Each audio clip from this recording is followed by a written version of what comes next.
Hello everyone, welcome to my channel CIB with Ashok. तो friends, आज हम BFM के मॉड्यूल ए में चैप्टर नंबर 2 कर रहे हैं। ये है बेसिक्स ऑफ फॉरेक्स डेरिवेटिव के बारे में। फ्रेंड्स, ये चैप्टर है। तो यहाँ पर हम फॉरेक्स डेरिवेटिव के बारे में बात नहीं करेंगे, बल्कि जो वेरियस रिस्क फॉरेक्स बिजनेस में होते हैं उसके बारे में पढ़ेंगे। उसी में से एक है हर्स्टेट रिस्क और सेटलमेंट रिस्क, उसके बारे में भी हम यहाँ पर फ्रेंड्स पढ़ने वाले हैं। तो डेफिनेशन ऑफ रिस्क और जो फॉरेक्स में रिस्क हैं उनके बारे में हम यहाँ पर जानने जा रहे हैं। तो फ्रेंड्स देखिए, जो रिस्क है ये आपका BFM के मॉड्यूल बी में ना पूरा रिस्क एक पूरी यूनिट है। 7-8 चैप्टर हैं जिसमें हर एक रिस्क के बारे में डिटेल में पढ़ाया गया है। यहाँ पर बस हम हर एक रिस्क के बारे में ब्रीफली जो है देखेंगे। और स्पेशली जब हम रिस्क की बात करें तो यहाँ पर फॉरेक्स ऑपरेशन को अपने दिमाग में रख करके चलेंगे फ्रेंड्स। ओके, तो or risk can be defined as a unplanned event with financial consequences resulting in loss और रिड्यूस्ड अर्निंग। ठीक है, तो रिस्क क्या होता है? एक रिस्क को डिफाइन कर सकता है एक अनप्लान्ड इवेंट, एक ऐसी इवेंट जो कि प्लान्ड नहीं थी फिर भी हुई, और उसके फाइनेंशियल कॉन्सिक्वेंसेस क्या हुए? फाइनेंशियल कॉन्सिक्वेंसेस ये हुए कि हमें लॉस हो गया या हमारी कमाई घट गई, तो उसे ही फ्रेंड्स हम रिस्क कहेंगे। ठीक है, तो अनप्लान्ड इवेंट जो होती है उसके फाइनेंशियल कॉन्सिक्वेंसेस ऐसे भी हो सकते हैं कि आपको प्रॉफिट हो, लेकिन जब प्रॉफिट हो रहा है तो उसे फ्रेंड्स हम रिस्क नहीं कहेंगे। रिस्क हम तभी कहेंगे कि कोई ऐसी इवेंट जिसकी वजह से हमें लॉस हो रहा है या हमारी अर्निंग रिड्यूस हो जा रही, घट जा रही है, तो उसे ही फ्रेंड्स हम रिस्क कहते हैं। ठीक है, an activity where the result is uncertain there is a chance of loss, है ना। कोई भी एक्टिविटी अगर आप ले लो जहाँ पर जो उसका रिजल्ट है कि रिजल्ट क्या होगा वो अनसर्टेन है, तो there is a chance of loss may be called as risky proposition. ठीक है, ड्यू टू द अनसर्टेनिटी और unpredictability of the activity or trade in future even though this activity may ultimately result in profit and gain. हाँ, तो वही बात बोली गई है फ्रेंड्स कि देखिए कि एन एक्टिविटी जिसमें रिजल्ट अनसर्टेन है, आप CIB के एग्जाम देने जा रहे हैं, रिजल्ट अनसर्टेन है, आप पास भी हो सकते हैं, नहीं भी पास हो सकते हैं, तो there is a chance of loss होने का पूरा चांसेज होता है, तो इसे रिस्की प्रोपोजिशन कहते हैं। ठीक है, अब अनसर्टेनिटी है रिजल्ट की या अनप्रेडिक्टेबिलिटी है ना एक्टिविटी में, या जो ट्रेड होता है, जो बिजनेस होता है, फ्यूचर में ट्रेड कैसा रहेगा, प्रॉफिट होगा लॉस होगा, हम ये कह नहीं सकते हैं। इवन प्रॉफिट और गेन होने के चांसेज भी रहते हैं, पर लॉस होने के भी पूरे चांसेज रहते हैं। तो दूसरे शब्दों में कहा जाए तो it can be defined as uncertainty of outcome. जो आपका रिजल्ट है, आउटकम है, उसकी अनसर्टेनिटी को ही हम रिस्क कह सकते हैं friends. Okay, a risk is in any currency, commodity or an object is due to any exposure in that particular currency, commodity or object। ठीक है, तो किसी भी करेंसी में, किसी कमोडिटी में या किसी ऑब्जेक्ट में जो है, जो रिस्क है वो exposure, any exposure, due to any exposure in that particular currency. मतलब आपने डॉलर जो है 60 रुपये का खरीदा और अभी डॉलर अगर 50 रुपये का हो गया, तो क्या हुआ कि इस करेंसी में जो आपने एक्सपोजर लिया, अगर आप इस बिजनेस में गए ही ना होते, आपने डॉलर खरीदा ही नहीं होता, कई लोग ऐसे हैं जो डॉलर खरीदते और बेचते ही नहीं हैं, तो वो ये रिस्क नहीं ले रहे हैं। तो वही बात बोली गई है कि किसी जो रिस्क होता है किसी कमोडिटी, किसी करेंसी या किसी ऑब्जेक्ट में तभी होता है जब आप एक्सपोजर लेते हैं उस पर्टिकुलर चीज़ में या उस पर्टिकुलर कमोडिटी या करेंसी में आप एक्सपोजर लेते हैं। तो यूनिट 1 में फॉरेक्स के बारे में हमने जो है फॉरेक्स ऑपरेशन के बारे में अच्छे से पढ़ा हुआ है। As explain in unit 1, forex operation and market are somewhat different from the other commodity market and peculiar in nature. ठीक है, मतलब कहने का कि पहले चैप्टर में ही हमने ये देख लिया फॉरेक्स ऑपरेशन में कि जो फॉरेक्स ऑपरेशन या फॉरेक्स मार्केट होती है वो डिफरेंट होती है दूसरी कमोडिटी मार्केट की, जो आपकी सब्जी मंडियाँ वगैरह होती हैं या गेहूँ चावल की जो मार्केट होती है उससे अलग होती है, और पेक्यूलियर इन नेचर होती है, मतलब थोड़ी सेंसिटिव होती है। ड्यू टू द रीजन, अब इसका कारण क्या है, क्यों ऐसा है कि वो डिफरेंट है कमोडिटी मार्केट? देखिए, जो आपकी सब्जी मार्केट होती है वो उसमें कुछ बाउंड्री वॉल होती है, दुकानें होती हैं, ग्राहक वहाँ पर जाते हैं, लेकिन जो आपकी फॉरेक्स मार्केट होती है फ्रेंड्स वो ज़्यादातर ओवर द काउंटर मार्केट होती है। It is largely over the counter market. Over the counter market वो होती है जहाँ पर आपका काम फ़ोन से ज़्यादा हो जाता है। फ़ोन किया आपने कि मुझे जो है $100 परचेज करने, और जो आपका डीलर है उसने आपको $100 जो है आपके अकाउंट में डाल दिए, और बदले में आपके जो रुपए हैं वो आपके खाते से निकाल लिए। ठीक है, ओपन 24 आवर्स, ये मार्केट 24 घंटे खुली रहती है। सब्जी मंडी आपकी दिन में खुलती है, रात में बंद हो जाती है। विदाउट एनी सिंगल लोकेशन, और ऐसा नहीं कि कोई एक सिंगल लोकेशन पर कोई जो है ऑफिस खुला हुआ है कि यहाँ पर फॉरेक्स का बिजनेस होता है, नहीं, ऐसा कुछ नहीं है। एंड वेरियर्स, कोई बाउंड्री और वेरियर्स नहीं है। ठीक है, और फ्लक्चुएशन, जो ये मार्केट है इसमें fluctuation registered almost every second, हर सेकंड इसमें फ्लक्चुएशन नोटिस किया जाता है। पिछले लेक्चर मतलब चैप्टर 1 में हमने देखा था कि हर 4 सेकंड में आपको जो है रेट चेंज हुआ मिलता है, ठीक है। तो यानी 4 सेकंड पहले अगर जो है $1.60 का था, तो हो सकता है कि अगले 4 सेकंड बाद ये ₹60.71 या ₹60.72 या ₹60.59 56 कुछ भी हो सकता है रेट, यानी कि हर 4 सेकंड में यहाँ पर फ्लक्चुएशन रजिस्टर की जाती है every second. Movement in other markets affect the control, है ना, दूसरे मार्केट में जो मूवमेंट होती है वो भी जो है फॉरेक्स मार्केट को अफेक्ट करती है। इफेक्ट और control and policies of respective government, मतलब जो कंट्रोल और पॉलिसी किसी गवर्नमेंट की होती है वो भी फॉरेक्स मार्केट को अफेक्ट करती है, ठीक है। और delayed settlement due to time difference, और टाइम डिफरेंस होने की वजह से जो सेटलमेंट है वो भी जो है डिले होता है। तो ये इतनी सारी बातें हैं जो कि हमारी फॉरेक्स मार्केट को दूसरी कमोडिटी मार्केट से अलग करती हैं। कौन कौन सी बातें हैं? एक तो ये ओवर द काउंटर होती है, मतलब फ़ोन पे सारा काम हो जाता है, 24 घंटे ओपन रहती है, ठीक है। किसी एक पर्टिकुलर लोकेशन पे कोई ऑफिस नहीं होता है, फ्लक्चुएशन हर 4 सेकंड में नोटिस किया जा सकता है, दूसरी मार्केट में मूवमेंट जो होता है वो भी इसको अफेक्ट करता है, और जो गवर्नमेंट की किसी पर्टिकुलर गवर्नमेंट की जो पॉलिसीज होती हैं वो भी जो है फॉरेक्स मार्केट को अफेक्ट करती हैं, और प्लस डिफरेंट टाइम जोन की वजह से जो सेटलमेंट है वो भी डिलेड होता है, इसीलिए T+1 और T+2 डेज़ का कॉन्सेप्ट यूज किया जाता है, ठीक है फ्रेंड। तो सेटलमेंट भी डिले होता है, क्योंकि मान लीजिए जब यूएसए में जो है सुबह के 8 बज रहे होंगे, तो हो सकता है उस समय इंडिया में रात के 9 या 10 बज रहे होंगे, जो भी टाइमिंग है, ठीक है फ्रेंड। तो अब ये यहाँ पर दिन का समय है, वहाँ पर उसने ट्रांजेक्शन कर दी, कस्टमर ने कुछ डॉलर खरीदे या बेचे, लेकिन इंडिया में जब रात का टाइम है तो इस समय हमारी मार्केट बंद है, फॉरेक्स मार्केट। जब सुबह ये फॉरेक्स मार्केट हमारी ओपन होगी अगले दिन, या 12 घंटे बाद, 14 घंटे बाद जब भी ओपन होगी, तब जाकर के वो जो है सेटलमेंट हो पाता है। तो वही सेटलमेंट में भी डिले होता है। अब इन सभी बातों के these peculiarities expose the participant to various risk, इन्हीं सभी बातों की वजह से जो पार्टिसिपेंट होते हैं जो इसमें फॉरेक्स मार्केट में डील करते हैं, उनको डिफरेंट रिस्क को फेस करना पड़ता है। The participant as such have to exercise extreme caution in managing forex operation. तो इसलिए जो पार्टिसिपेंट होते हैं उनको बहुत ज़्यादा सावधानी रखने की जरूरत होती है जो फॉरेक्स ऑपरेशन को मैनेज करते हैं, यानी अगर आप हल्का सा भी गलती करेंगे तो आपको नुकसान बहुत ज़्यादा हो सकता है। एनी लैक्सिटी, थोड़ी सी भी लापरवाही on their part may result in losses and exposure ruining the whole business, मतलब पूरा का पूरा बिजनेस ही बर्बाद हो सकता है। अगर आप हल्की सी भी लापरवाही अपनी तरफ से दिखाई तो आपको लॉस भी हो सकता है, पूरा बिजनेस बर्बाद हो सकता है। और some of the very common risk faced in foreign exchange operation, अब फॉरेन एक्सचेंज की ऑपरेशन हो रही है, कोई पार्टिसिपेंट फॉरेक्स में डील कर रहा है, तो उसको कौन कौन से रिस्क फेस करने पड़ सकते हैं? तो exchange risk, settlement risk, liquidity risk, country risk, sovereign risk, interest rate risk, operational risk.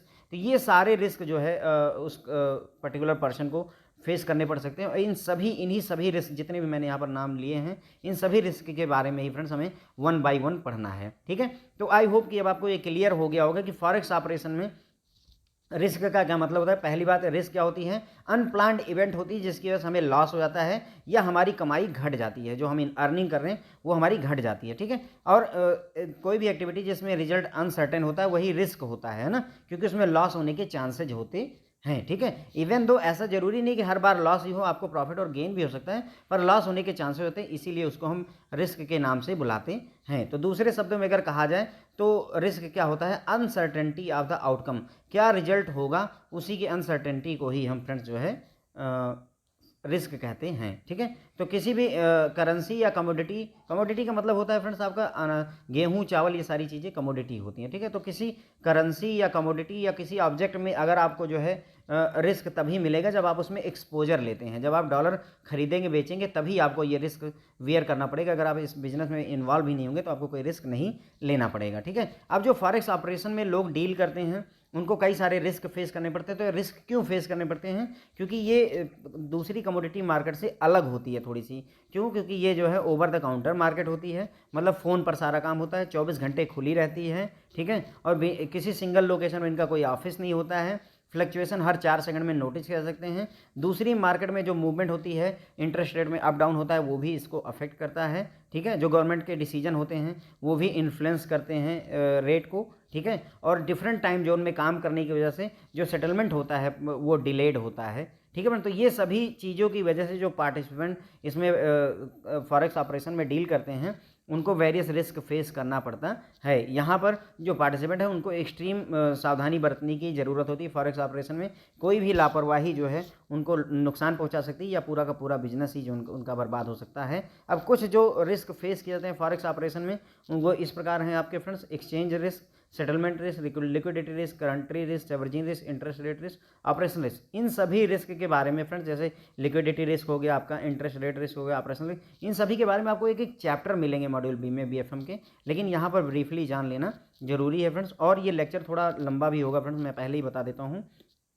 Exchange risk के बारे में बात करेंगे तो फ्रेंड्स, अगर सिंपल सी लैंग्वेज में समझा जाए तो एक्सचेंज रिस्क क्या होता है।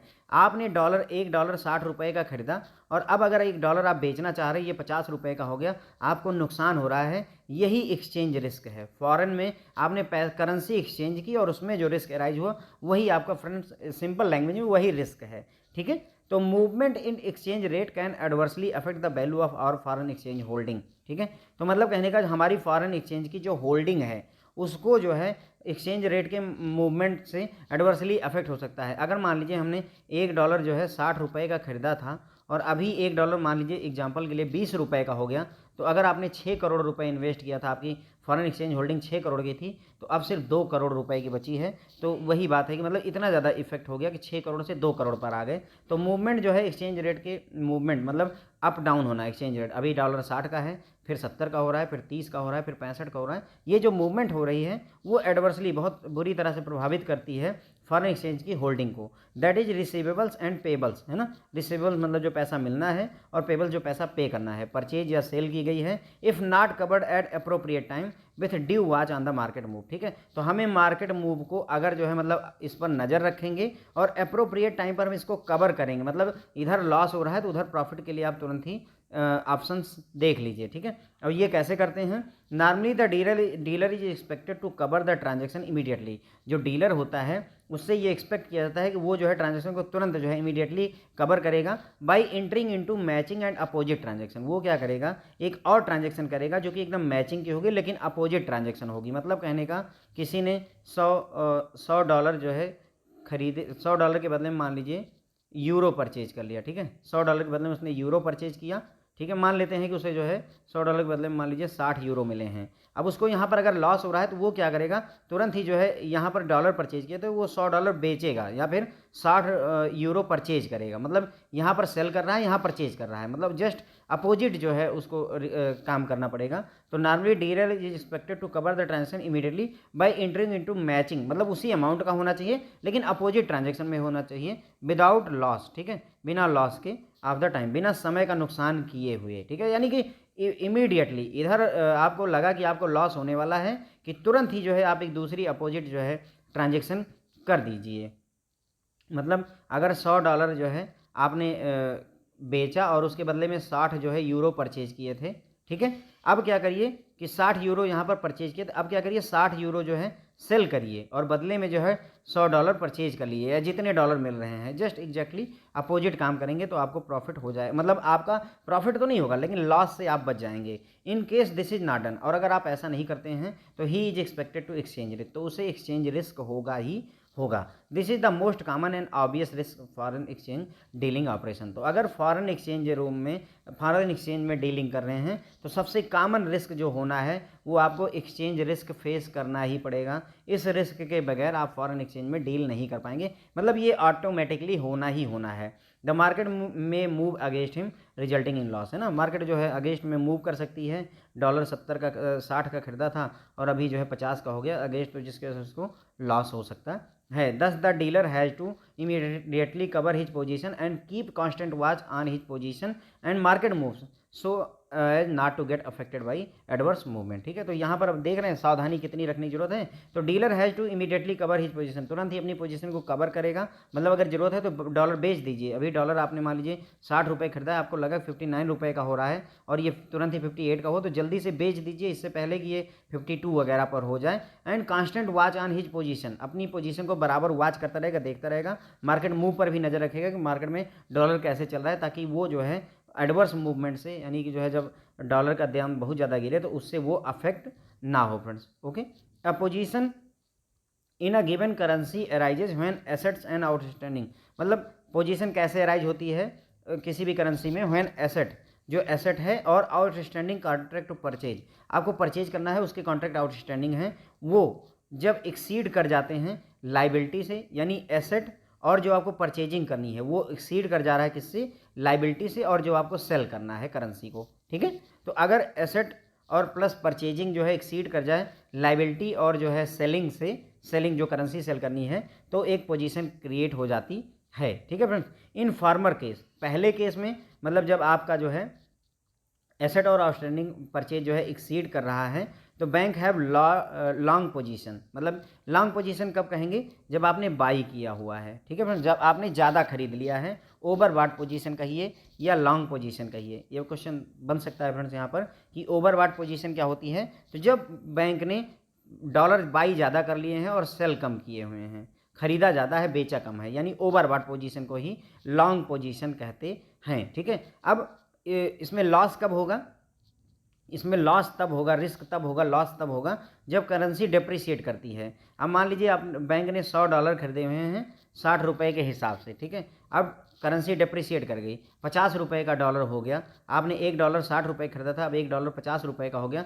करेंसी क्या कर गई, डेप्रिसिएट कर गई, मतलब उसकी वैल्यू घट गई। अब घटने की वजह से बैंक को लॉस हो गया, क्योंकि बैंक ने ओवरबॉट किया हुआ है, बहुत ज़्यादा 1 लाख जो है डॉलर खरीद के रखे हुए हैं और हर एक में हर डॉलर पे 10 रुपये का उसको नुकसान हो रहा है। तो यहाँ पर उसको नुकसान हो रहा है, ठीक है फ्रेंड्स। और लेटर केस क्या होता है, bank will have a short position. Short position क्या है, ओवर सोल्ड कर रखा है, यानी सेलिंग ज़्यादा कर रखी है डॉलर की और बाई कम किया हुआ है। आपने सेल ज़्यादा किया हुआ है, बाई कम किया हुआ है, तो उसे क्या कहेंगे फ्रेंड्स, शॉर्ट पोजीशन कहते हैं या ओवर सोल्ड पोजीशन कहते हैं। अब इसमें कब नुकसान होगा, मान लीजिए आपने $100 बेच दिए, हर डॉलर 60 रुपये के हिसाब से बेचा, और अगर डॉलर जो है 50 रुपये का हो जाएगा तब आपको लॉस होगा, या डॉलर 70 रुपये का हो जाएगा तब आपको लॉस होगा, बताइए।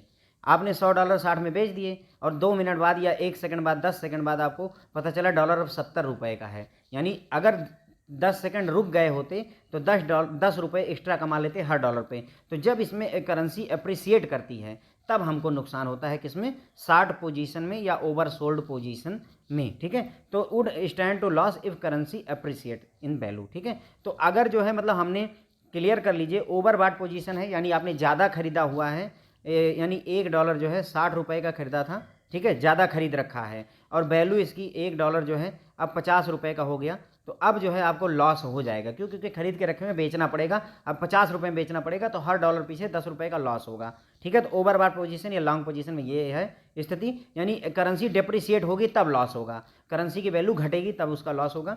और अगर जो है आप 60 ओवर सोल्ड पोजीशन या 60 पोजीशन में हैं, तो अगर मान लीजिए $1 जो है आपने 60 रुपये का बेचा और थोड़ी देर बाद $1 अगर 70 रुपये का हो गया तब आपको लॉस होगा। अगर थोड़ी देर बाद $1 50 रुपये का हो गया तब तो आपने बहुत अच्छा काम कर लिया। क्यों, क्योंकि 1 सेकंड या 10 सेकंड रुकते तो आपको वही डॉलर 50 का बेचना पड़ता था, अब अभी आपने 60 का बेच लिया तो आप फायदा कमा गए। लेकिन अगर जो है करेंसी अप्रिसिएट कर गई, मतलब कहने का ऊपर चढ़ गया, इसका दाम बढ़ गया, तो अब आपको लॉस हो जाएगा ओवर सोल्ड पोजीशन में या शॉर्ट पोजीशन में। फ्रेंड्स होप आपको क्लियर हो गया होगा।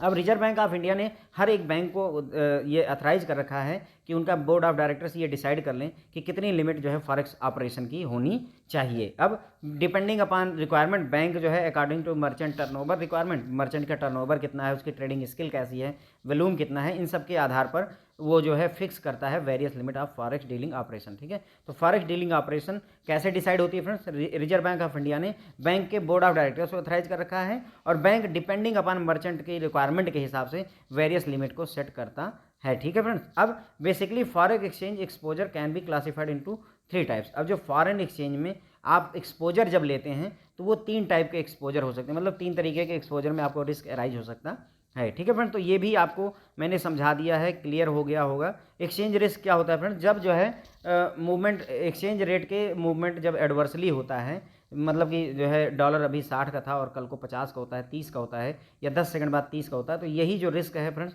यही आपका एक्सचेंज रिस्क होता है। और इसको कवर कैसे करते हैं, तुरंत ही जो है मैचिंग और अपोजिट ट्रांजैक्शन किया जाता है बिना समय को गंवाए हुए, ताकि जो है हमें लॉस ना हो। तो यहाँ पर जो डीलिंग कर रहा है फॉरेक्स एक्सचेंज में, उसको जो है सबसे ज़्यादा मतलब बहुत ज़्यादा सावधानी रखने की ज़रूरत होती है, ठीक है। और फॉरेन एक्सचेंज डीलिंग ऑपरेशन जो होती है उसमें सबसे ऑब्वियस रिस्क आपका एक्सचेंज रिस्क होता है।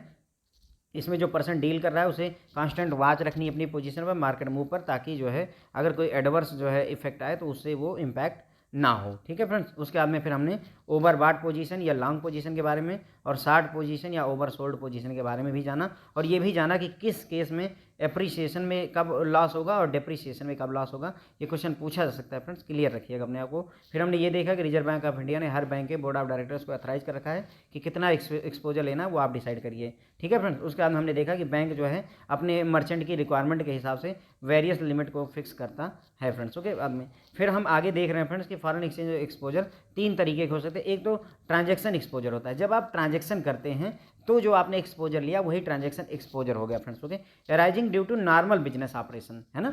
नॉर्मल बिजनेस ऑपरेशन का मतलब आपने डॉलर खरीदना और बेचना तो है ही, जब ये आप खरीद और बेच रहे हैं उसी समय आपने ट्रांजैक्शन एक्सपोजर ले लिया है, consequent to which the value of transaction will be affected, है ना। इस रिस्क एक्सपोजर के लेने की वजह से जो ट्रांजैक्शन की वैल्यू हो अफेक्टेड होगी ही होगी, क्योंकि डॉलर की वैल्यू फिक्स नहीं है, घटेगी बढ़ेगी उसका आपको असर दिखाई देगा। This is affected by the transaction undertaken which may expose the company firm to currency risk when compared to the value in home currency, ठीक है। तो होम करेंसी से जब आप कंपेयर करेंगे किसको, अपना जो फॉरेन करेंसी है, तो आपको एक्सपोजर मतलब आपको ये होगा कि आपने एक्सपोज कर दिया है, जो आपने ट्रांजैक्शन ली है उसने आपको एक्सपोज कर दिया है मार्केट में, क्योंकि जो है करेंसी होम करेंसी की वैल्यू बदलती रहेगी, ठीक है। जो आपने ट्रांजैक्शन की वही बात है ना कि $1 60 का लिया है और अब $1 अब 40 रुपये का बेचना पड़ रहा है अगर, तो आपने ये जो ट्रांजैक्शन की इसमें आपने एक्सपोजर ले लिया ना, आपने होम करेंसी आपकी डिप्रिसिएट कर गई है ना, जिसकी वजह से आपको नुकसान हो गया, तो ये ट्रांजैक्शन एक्सपोजर हो गया। नॉर्मली डॉलर की खरीद या डॉलर या किसी भी फॉरेन करेंसी की खरीद बेच में ये एक्सपोजर होता ही होता है, ठीक है फ्रेंड्स। दूसरा आया ट्रांसलेशन एक्सपोजर।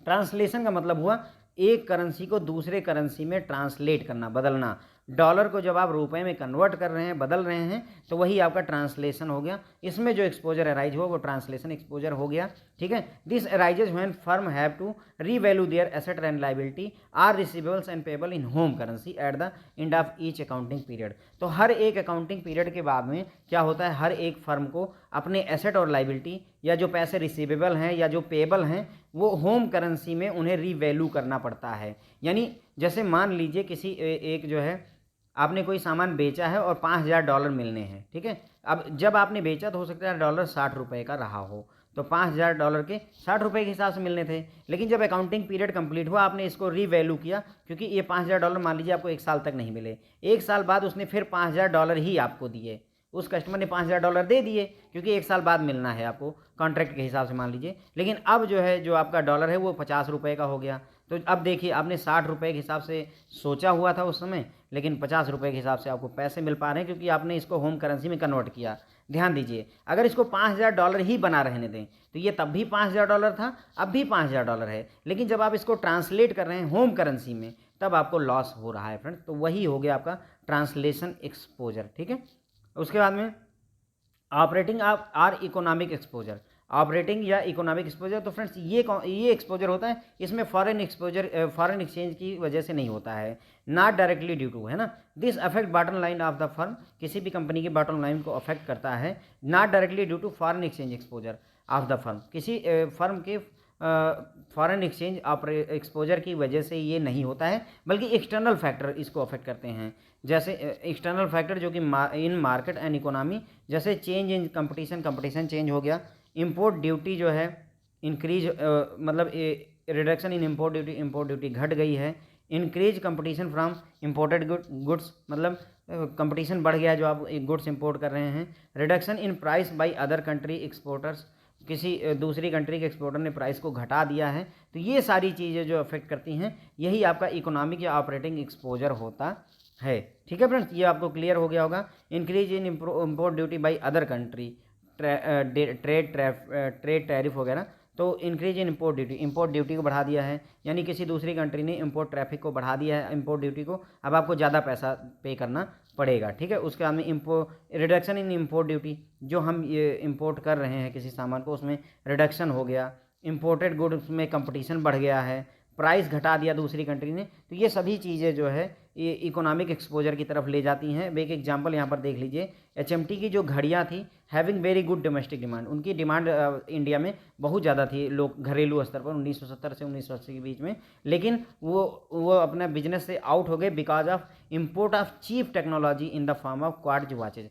क्वार्ट्ज की घड़ियाँ आई जो है, जो कि सस्ती थी, मतलब ये 500 की घड़ियाँ पड़ती थी तो वो 100 रुपये में घड़ियाँ आ गई, एग्जांपल दे रहा हूँ यहाँ पर, ठीक है, वो 100 रुपये की आ गई। चीप टेक्नोलॉजी की वजह से वो मार्केट में पूरी तरह से छा गई और एचएमटी जो है अपनी मार्केट को खो बैठा। ऐसा क्यों हुआ फ्रेंड्स? मतलब अब यहाँ पर फॉरेक्स ऑपरेशन की वजह से नहीं हुआ, ये जो है मतलब दूसरी कंट्री ने सस्ता सामान अवेलेबल करवा दिया कम्पिटेटिवली, है ना, कम्पिटेटिव जो है सस्ता सामान अवेलेबल करवाने की वजह से जो रिस्क अराइज हुआ या जो एक्सपोजर लिया, वही आपका ऑपरेटिंग या इकोनॉमिक एक्सपोजर होता है फ्रेंड्स। ओके, तो हमने 3 एक्सपोजर की बात की। जो फॉरेन आपका फॉरेन एक्सचेंज जो है, आप एक्सपोजर 3 तरीके के, ट्रांजैक्शन एक्सपोजर जो आप नॉर्मली फॉरेक्स ट्रांजैक्शन करते हैं वही आपका फॉरेन एक्सचेंज ट्रांजैक्शन आपका ट्रांजैक्शन एक्सपोजर होता है फ्रेंड्स। ट्रांसलेशन एक्सपोजर तब होता है जब आपको अपने एसेट लाइबिलिटी को या रिसीवेबल पेबल को डॉलर की जगह पर रुपए में जो है रीवैल्यूएट करना पड़ता है अकाउंटिंग पीरियड के अंत में, तो ये ट्रांसलेशन एक्सपोजर होता है। ऑपरेटिंग या इकोनॉमिक एक्सपोजर जो होता है वो आपके फॉरेन एक्सचेंज एक्सपोजर से डायरेक्टली लिंक नहीं होता है, बल्कि मार्केट की कंडीशन और बहुत सारे फैक्टर्स की वजह से अफेक्ट होता है, जैसे कंपटीशन बढ़ गया है इंपोर्टेड गुड्स में, ठीक है, या जो कंट्री से आप सामान एक्सपोर्ट कर रहे हैं वहाँ पर प्राइस घट गया है, ये सारी चीज़ें जो है अफेक्ट करती हैं। जैसे हमने एक एचएमटी का एग्जांपल देखा कि क्वार्ट्ज की सस्ती घड़ियाँ आई जिसकी वजह से एचएमटी वॉच ने डोमेस्टिक मार्केट में अपनी वैल्यू को खो दिया, ठीक है फ्रेंड्स। अब दूसरा यहाँ पर हम उठाएंगे सेटलमेंट रिस्क, ठीक है फ्रेंड्स। तो सेटलमेंट रिस्क भी 2 तरीके के, प्री सेटलमेंट और सेटलमेंट रिस्क होते हैं। तो सेटलमेंट रिस्क के बारे में स्टार्ट करेंगे फ्रेंड्स, ये दूसरा पार्ट है। International financial system evolves around the foreign exchange market, ठीक है। तो इंटरनेशनल जो फॉरेन एक्सचेंज फाइनेंशियल सिस्टम हो वो फॉरेन एक्सचेंज मार्केट के अराउंड ही इवॉल्व करता है। मतलब कहने का इनका ये है कि जो देश भर में जो दुनिया भर में व्यापार होता है वो ज़्यादातर जो है फॉरेक्स मार्केट के थ्रू ही होता है। तो फॉरेक्स मार्केट जो है क्या क्या अवेलेबल करवाता है? फैसिलिटेट कन्वर्जन ऑफ करेंसी को आपस में बदला जा सकता है, फंड का मूवमेंट होता है एक देश से दूसरे देश में, ग्लोबल इन्वेस्टमेंट होता है, हर देश में आप इन्वेस्ट कर सकते हैं, ट्रेवल और टूरिज्म को भी बढ़ावा देता है, और all cumulating into huge daily turnover. इसका डेली टर्नओवर 5.1 ट्रिलियन डॉलर है। मतलब एक दिन के अंदर में 5.1 ट्रिलियन डॉलर का वो एक्सचेंज होता है फॉरेन एक्सचेंज मार्केट में। मैंने आपको बताया था कि सिर्फ 2% दुनिया भर में जो हम व्यापार करते हैं उस ये जो है उसका सिर्फ मतलब 2% जो है इस पूरे ट्रांजैक्शन से 2% है जो दुनिया भर में ऐसा व्यापार हम करते रहते हैं उनका, ठीक है। तो फॉरेक्स जो व्यापार है उसका सिर्फ 2% जो है हम नॉर्मल व्यापार में करते हैं, बाकी 98% जो काम है वो फॉरेन एक्सचेंज मार्केट के थ्रू ही होता है, ठीक है। अब ये the volume is transacted between the market participant world wide without the use of one single clearing house. मतलब इनका कहने की ये है कि ये जो ट्रांजेक्शन हो रही है ये मार्केट पार्टिसिपेंट के बीच में वर्ल्ड वाइड हो रही है, लेकिन कोई सिंगल सेंट्रल क्लियरिंग हाउस जैसा नहीं है कि मतलब सारी फॉरेक्स ऑपरेशन सिर्फ एक क्लियरिंग हाउस से होकर के जाएंगी, ऐसा कुछ कॉन्सेप्ट है नहीं, ठीक है। It is truly over A counter market. तो हम ये कह सकते हैं कि ये वाकई एक ओवर द काउंटर मार्केट है। ओवर द काउंटर मार्केट जो कि फ़ोन वगैरह पे चलती है वही ओवर द काउंटर मार्केट होती है। तो हम कह सकते हैं कि मतलब इतना ज़्यादा 5.1 ट्रिलियन डॉलर का जो है व्यापार पर डे होता है और उसके बावजूद भी कोई सिंगल क्लियरिंग हाउस नहीं है, सेंट्रल क्लियरिंग हाउस। तो इसका मतलब ये हुआ ना कि ये ओवर द काउंटर मार्केट ही है, ठीक है। लेकिन अब इसका हमें नुकसान भी है, सिंगल सेंट्रल क्लियरिंग हाउस ना होने का नुकसान भी है। In the absence of such single global centralized clearing house each foreign exchange market participant has to make and receive payment on individual basis. अब कोई बीच में मीडिएटर है नहीं, तो हर एक पार्टिसिपेंट को पेमेंट करना और रिसीव करना जो है, पेमेंट देना और पेमेंट लेना इंडिविजुअल बेसिस पर करना पड़ता है। और ये इसी वजह से this Intel counter party credit risk for each transaction. इस वजह से हर एक ट्रांजैक्शन में counter party credit risk arise हो जाता है। यानी यहाँ पर एक क्रेडिट रिस्क है, लेकिन किससे? काउंटर पार्टी से। यानी कि जैसे हमने डॉलर बेचा किसी को, ठीक है, डॉलर बेचा और बदले में मान लीजिए यूरो लेना है, डॉलर बेच करके यूरो लेना है, तो हमने तो डॉलर रुपए दिए और डॉलर जो है या डॉलर हमने बेचा और उसके बदले में हमको यूरो चाहिए था, लेकिन हमको यूरो मिला नहीं। हमने डॉलर तो बेच दिया लेकिन हमको यूरो मिला नहीं। तो ये जो सिचुएशन है यही काउंटर पार्टी रिस्क होती है। ठीक है फ्रेंड, तो हमने देखा कि सेटलमेंट रिस्क में settlement risk, pre settlement risk और सेटलमेंट रिस्क होता है। तो इंटरनेशनल फाइनेंशियल मार्केट जो होती है वो फॉरेन एक्सचेंज मार्केट के अराउंड में इवॉल्व करती है, यानी ज़्यादातर काम जो है फॉरेन एक्सचेंज मार्केट के थ्रू होते हैं। मैंने आपको बताया कि जो है दुनिया भर में जितना फॉरेक्स का व्यापार है उसका सिर्फ 2% एक्चुअल में हम फिजिकल रूप में करते हैं, मतलब जितना भी व्यापार हम करते हैं वो सिर्फ 2% है, और जो बाकी का 98% जो व्यापार होता है वो आपका फॉरेक्स मार्केट के थ्रू ही होता है। ठीक है फ्रेंड्स, लेकिन इतना ज़्यादा ह्यूज वॉल्यूम में व्यापार होने के बावजूद भी कोई सिंगल सेंट्रल क्लियरिंग हाउस नहीं है, जिसकी वजह से हमें हर एक पार्टिसिपेंट को इंडिविजुअल बेसिस पर ही पेमेंट को करना और रिसीव पेमेंट लेना और पेमेंट देना पड़ता है। इस वजह से हर एक जो ट्रांजैक्शन होती है उसमें counter party credit risk arise हो जाता है। अब any disruption in the market due to sudden doubt about the solvency of one of the market participant could have serious repercussion for the global trade and finance and for the international banking system as a whole। मतलब कहने का ये है कि अगर any disruption in the market में अगर कोई डिसरप्शन हो गई ड्यू टू सडन डाउट, किस डाउट हो गया due about the solvency of one of the market participant, किसी मार्केट पार्टिसिपेंट किसी बैंक के बारे में, किसी अपना व्यापारी के बारे में अगर डाउट बन गया कि मतलब ये सॉल्वेंट हो जा रहा है, मतलब ये दिवालिया हो जाएगा, तो इसके सीरियस रिपरकशन असर होंगे ग्लोबल ट्रेड पर, है ना, ट्रेड एंड फाइनेंस पर, और साथ ही साथ इंटरनेशनल बैंकिंग सिस्टम भी एज ए होल अफेक्ट होता है। इस वजह से केवल किसी को डाउट हो गया है कि ये बैंक जो है इंसॉल्वेंट, मतलब सॉल्वेंसी आने वाली है इसमें, तो उसकी वजह से क्या होगा कि जो है पूरा का पूरा सिस्टम ही जो है क्रैश करने पर उतारू हो जाता है। इंटरनेशनल बैंकिंग सिस्टम और ग्लोबल ट्रेड दोनों अफेक्ट होते हैं।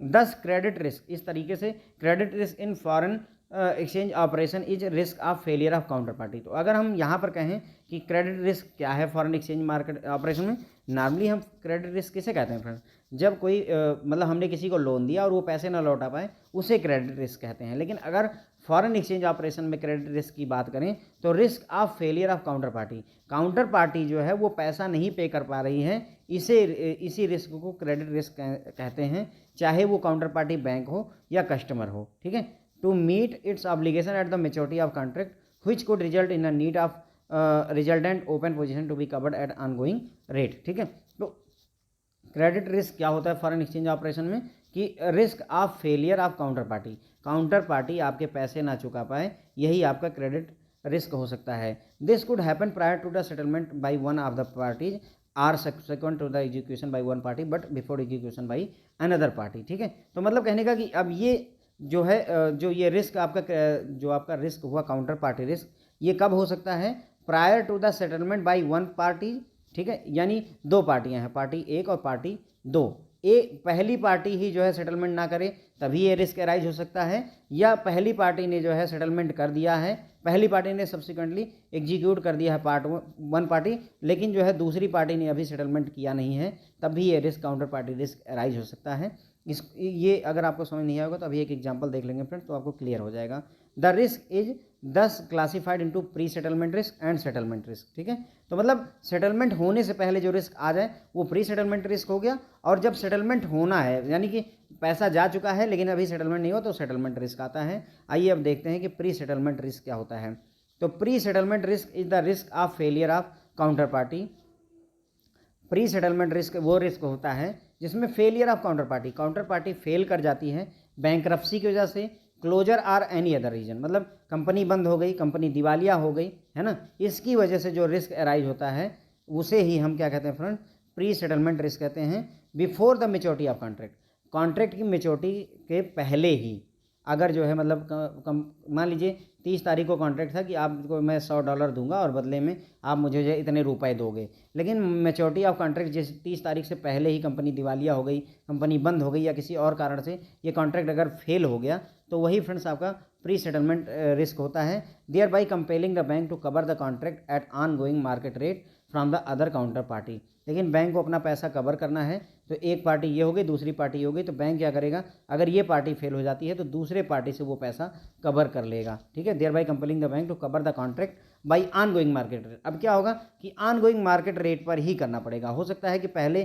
करार हुआ हो कि $1 जो है हम $60 का आपसे खरीदेंगे या बेचेंगे, लेकिन अब उस समय जो है मार्केट में पता चल रहा है कि ये $58 का है, तो ऑन गोइंग मार्केट रेट पर ही उसे खरीदना या बेचना पड़ सकता है बैंक को। तो ये जो डिफरेंस है this entails the risk of only market difference, मतलब 60 की बात हुई थी और 58 रुपये के बेच रहे हैं, तो ये जो 2 रुपये का डिफरेंस हुआ, केवल इतना ही रिस्क जो है बैंक को यहाँ पर लॉस होगा, है ना। This is and is not an absolute loss for, ये बैंक के लिए एब्सोल्यूट लॉस नहीं है, मतलब पूरा का पूरा $1 नहीं डूब रहा है, जो 2 रुपये का लॉस हुआ वही उतना लॉस हुआ यहाँ पर फ्रेंड्स। ओके, तो ये हो गया आपका pre settlement risk. Pre settlement risk कब होता है?